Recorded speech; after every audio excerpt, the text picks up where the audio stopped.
Merci beaucoup. Bien, nous allons désormais, avec un peu de retard, je m'en excuse auprès de l'intéressé, accueillir Monsieur Timo Pesonen. Après avoir été 5 ans, de 97 à 2002, conseiller spécial pour les affaires européennes du Premier ministre finlandais, donc il a déjà une pratique européenne ancienne. Il a rejoint depuis 2003 l'Union européenne à différents postes, pour terminer entre 2015 et 2019 directeur général communication, puis directeur général marché intérieur, industrie, entrepreneuriat et PME en 2019, et enfin, depuis le début de cette année, directeur général de l'industrie de la défense et de l'espace au nom de l'Union européenne. Il est donc parfaitement qualifié pour nous présenter ce que l'Union européenne pense d'une politique industrielle européenne de défense. Monsieur Timo Pesonen, j'espère que je vous passe la parole. Thank you very much, Mr. Chairman, and appreciation of your pronunciation of a very difficult Finnish name. Mr. Chairman, honorable members of the Senate, excellencies, ladies and gentlemen, it's a great pleasure for me to speak with you at this conference. Of course, I would prefer to be physically with you, but under these special circumstances, I'm doing it via this web. A few years ago, I think nobody would have thought to invite the European Commission to speak on defense. Time has changed. Old taboos are gone.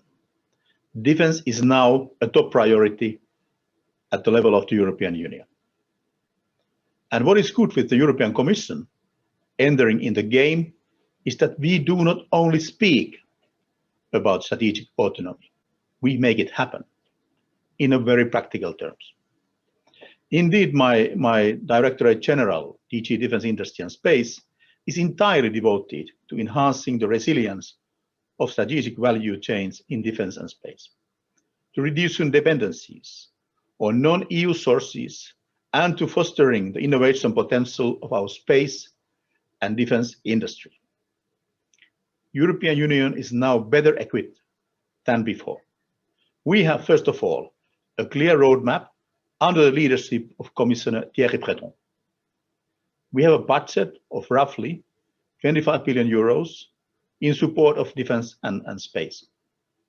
We have clear-cut legal basis, a pool of experts, diplomats, engineers, people of military background, and also including experts detached by the member states in our team. I do not want to give you a lecture on geopolitics, not least because I come from Finland, and the reference to the big neighbor were already made by previous speakers. What is clear to all of us is that the moment of naivety is over.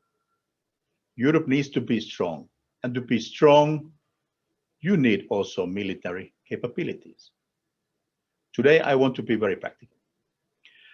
There is no need to convince you about the value added of the European Defence Fund. France is strongly behind it, as stated already earlier by Monsieur de Boissieu.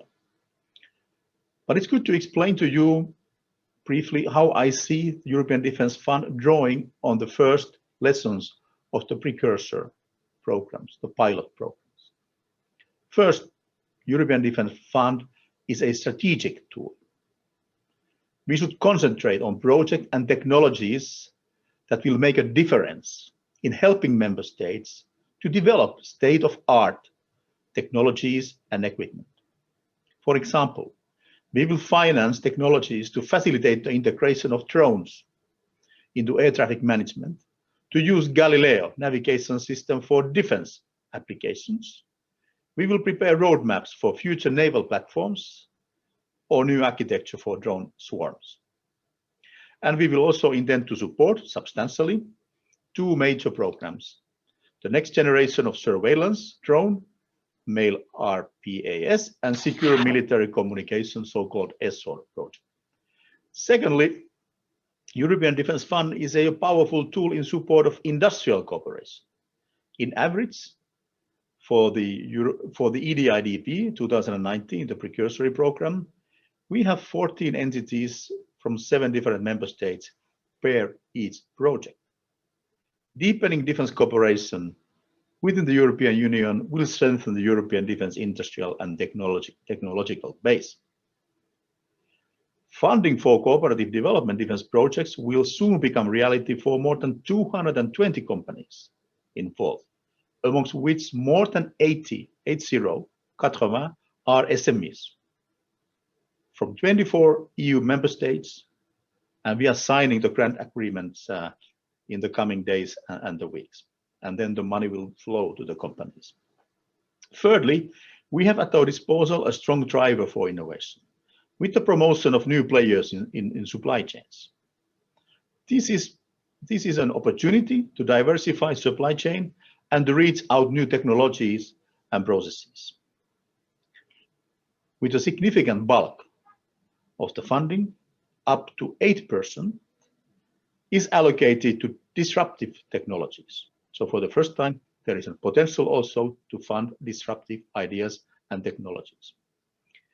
The fund will allow us to tap into potential of artificial intelligence and quantum technologies for defense, for example. And just to remind that the SMEs, small and medium-sized enterprises, represent more than 35% of the entities involved in the projects.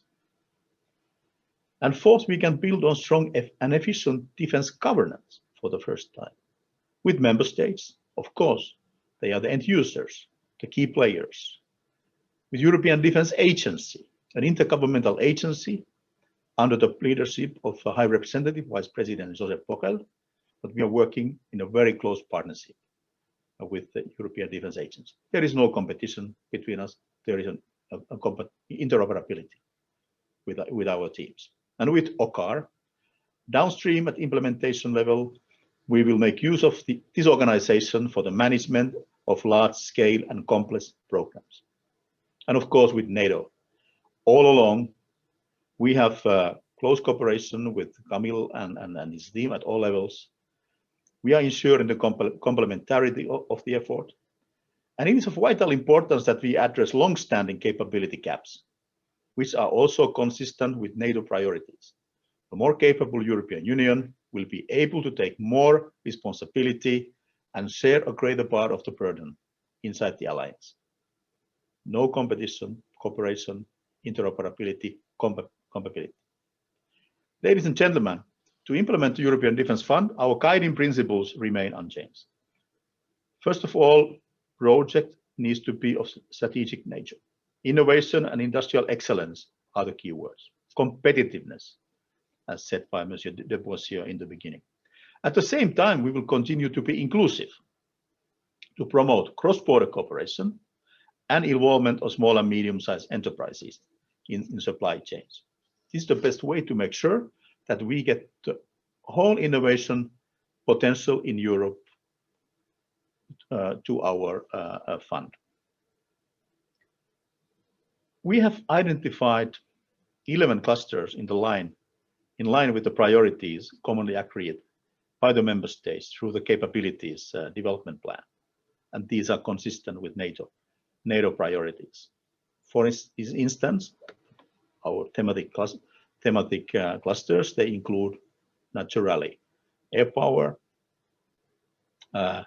naval dominance, ground combat, medical response, defense medical response, of course, one of the priorities, understandably now after the break of the COVID-19 pandemic, cyberspace, energy resilience, just to name a few. And these clusters will underpin the first European Defence Fund work program.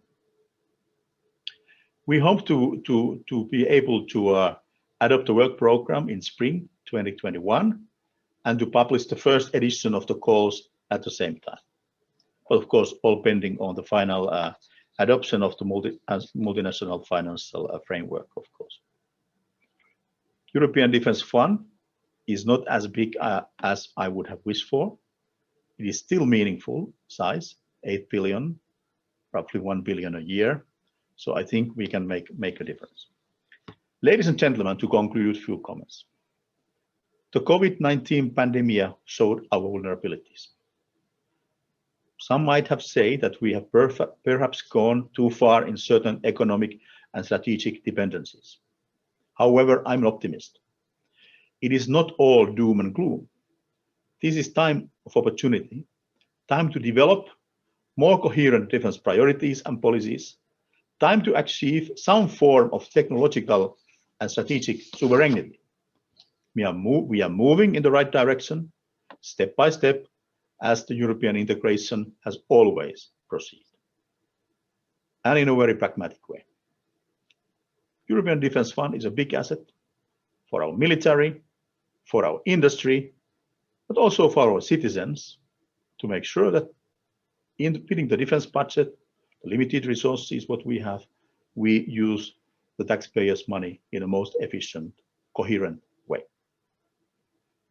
I think it's now up for all of us to exploit the cooperation, both at the military and industrial level, and maximize the impact of these tools for our defense. Thank you very much, and thank you for your attention.